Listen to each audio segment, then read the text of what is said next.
우리가 하나님이 주시는 이 표적을 받을 때, 우리가 하나님 주시는 은혜 체험을 받을 때 영적으로 방심해서는 안 된다는 것이죠.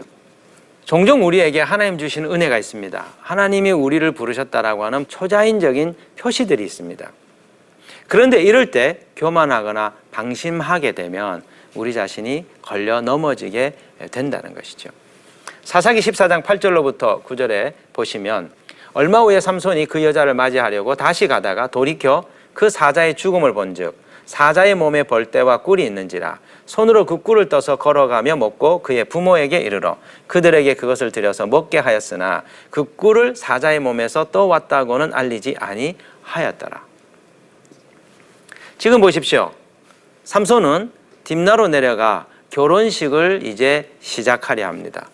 그런데 이 딥나로 가는 도중에 삼손이 젊은 사자를 때려잡았던 그 현장에 다시 들르는 것이죠. 그가 왜 사자 체험을 한 장소에 다시 방문한 것이었을까요? 그 이유는 자신이 이룬 위대한 업적을 추억하고 그것을 맛보고 그것을 만끽하기 위해서였습니다.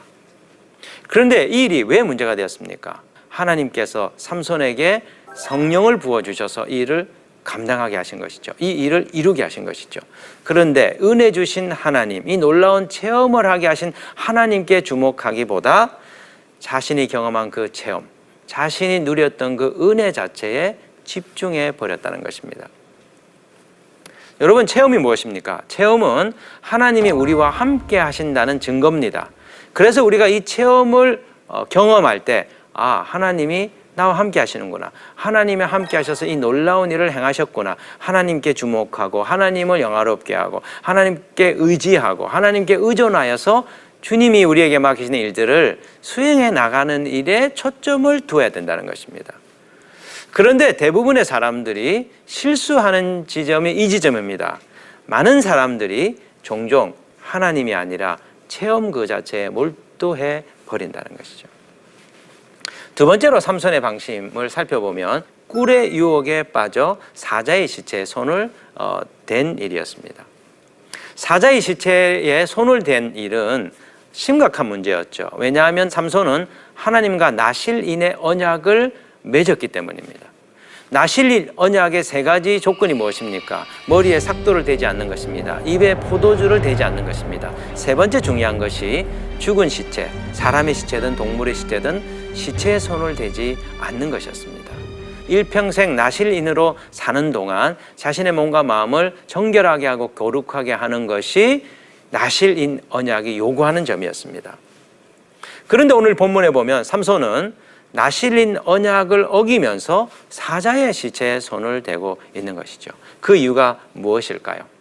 그것은 언약을 지키는 것보다 사자의 시체에 있는 꿀이 실제적으로 자신의 삶에 더 도움이 되리라고 생각했기 때문이었습니다. 그 당시 꿀은 유대인들에게 있어서 매우 친근한 음식이었습니다. 설탕이 없던 그 시절에 음식을 달게 만들기 위하여 첨가하던 최고의 첨가물이었습니다. 더군다나 이 꿀은 피로를 풀어주고 체력을 보강해주는 영양 섭취에 있어 최고의 강장식품이었습니다. 힘을 쓰는 삼손에게 있어서 꿀이란 뿌리치기 어려운 아주 강력한 유혹이 될 수밖에 없었던 것이죠. 그런데요, 오늘 우리 주변에도 믿음의 사람들을 유혹하는 이 시대의 꿀들이 있습니다. 예를 들자면 직장을 구할 때 주일 성수를 할 수 없으나 아주 좋은 복지 조건과 아주 높은 급여를 우리에게 제시할 때 많은 사람들의 마음이 흔들립니다. 경제적으로 어렵고 오랜 기간 동안 일자리 없이 사는 경우에 이것이 하나님께서 내게 주시는 축복의 기회가 아닐까, 이것이 내 삶에 실제적 도움이 되지 않을까, 우리가 그 유혹에 빠질 가능성이 높은 것이죠. 그런데요, 우리는 하나님이 아닌 것, 하나님과의 언약을 꿀보다도 더 소중하게 여겨야 된다는 것입니다. 세 번째로 삼손이 오늘 이 본문에서 범한 실수는 자기 과신에 빠져 블레셋 사람들을 얕잡아 보았다는 점입니다. 사사기 14장 12절로부터 13절에 보시면 삼손이 그들에게 이르되 이제 내가 너희에게 수수께끼를 내리니 잔치하는 이래 동안에 너희가 그것을 풀어 내게 말하면 내가 배옷 30벌과 겉옷 30벌을 너희에게 주리라.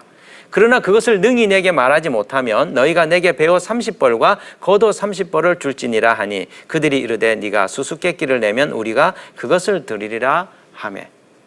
이제 결혼식 피로연에서 삼손은 블레셋 사람들과 수수께끼 내기를 겁니다. 그런데요, 삼손이 결혼식 피로연에서 수수께끼를 그들에게 낸 이유가 무엇일까요? 그것은 블레셋 사람들의 기선을 제압하기 위함이었습니다. 삼손 개인의 체험, 사자 체험은 그 누구도 알 수 없는 일이기 때문에 100% 삼손은 이 내기에서 이길 수 있다고 확신한 것이죠. 그래서 이 수수께끼를 내고 그들을 제압함으로써 삼손은 이스라엘 사람의 자존심을 세워보려고 한 것이었습니다.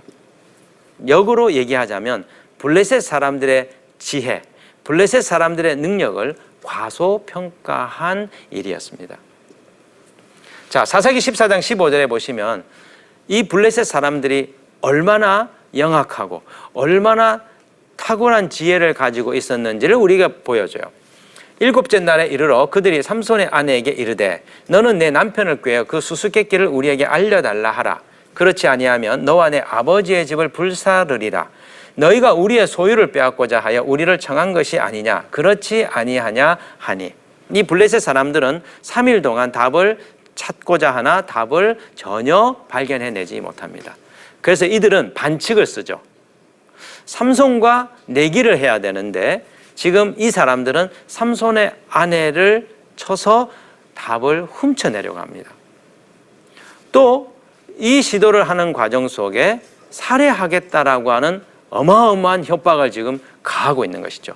반칙, 협박 이런 것들을 통해서 결국은 자신들이 손해보지 않기 위하여 수단과 방법을 가리지 않고 이 문제에 대한 해답을 찾아내고 있는 이 블레셋 사람들의 모습을 볼 수 있습니다. 이것이 우리에게 무엇을 교훈해 줍니까? 세상 사람들이 우리가 생각하는 것보다도 월등하게 지혜롭고 세상살이에 있어서 길을 찾아 나갈 수 있는 역량을 가지고 있다는 것입니다. 때때로 우리가 성령 충만할 수 있습니다. 때때로 우리가 강력한 은혜 체험을 할 수 있습니다. 그러나 우리가 은혜 체험과 성령 충만함으로 하나님의 일을 시도할 때 우리가 이 세상과 우리의 사역의 대상들을 얕잡아 보아서는 안 된다는 것입니다. 종종 하나님의 사람들이, 종종 사역에 임하는 사역자들이 자신에게 주어진 일들을 너무 가볍게 여기고 너무 소홀히 여기고 준비가 미흡한 가운데 들어가다가 어려움을 겪고 낭패를 겪는 경우들이 굉장히 많이 있습니다. 세상은 그렇게 호락호락한 곳이 아닙니다.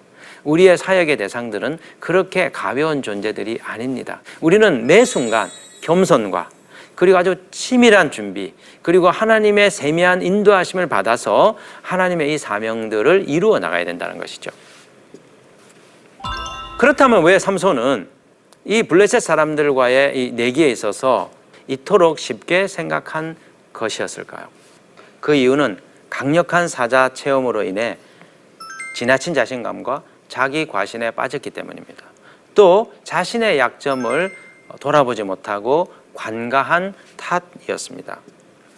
사사기 14장 17절에 보시면 7일 동안 그들이 잔치할 때 그의 아내가 그 앞에서 울며 그에게 강요하므로 7째 날에는 그가 그의 아내에게 수수께끼를 알려주며 그의 아내가 그것을 자기 백성들에게 알려주었더라. 삼손의 약점이 무엇입니까? 여자에게 약하다는 것입니다. 그는 아내의 눈물과 거듭 반복되는 아내의 요구에 쉽게 무너져 버렸습니다. 분명 삼손은 세상을 이길 강력한 근력과 엄청난 파워를 지니고 있는 사람이었지만 그는 이성에 약한 치명적인 약점을 가지고 있었다는 것이죠. 사람들에게는 모두 강점과 약점이 다 있습니다.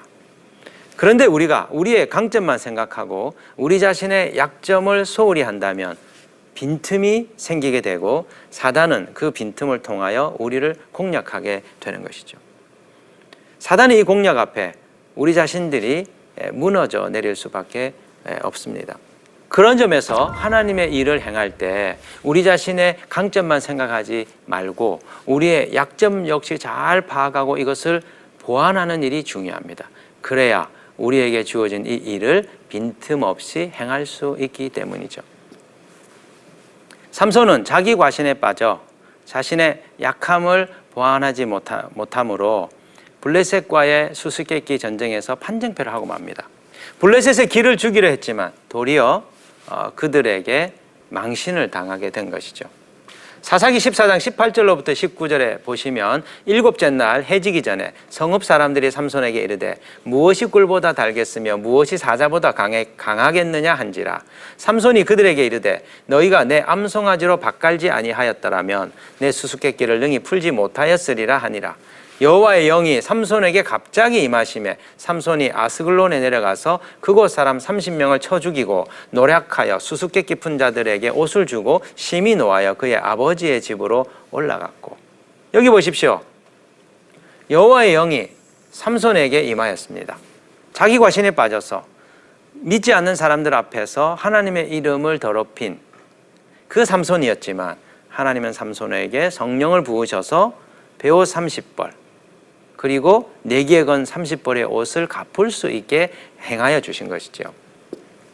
그렇다면 왜 하나님께서 갑자기 삼손에게 성령을 부어 주셨을까요? 그 이유가 무엇일까요? 그것은 삼손이 약속한 30벌의 옷을 마련하지 못한다면 믿지 않는 자들 앞에서, 할례받지 못한 자들 앞에서 하나님의 사람이 망신을 당할 수밖에 없는 상황이었기 때문이죠. 그래서 하나님은 삼손에게 30벌의 그 옷을 마련할 수 있도록 힘을 부어 주신 것이었습니다. 여기서 우리가 배울 수 있는 하나님은 어떤 분입니까? 하나님은 자기 백성의 자존심을 세워주시는 분이시라는 것이죠. 때로 우리가 망신과 수치를 당하는 실수를 세상 가운데서 범할 때가 있습니다.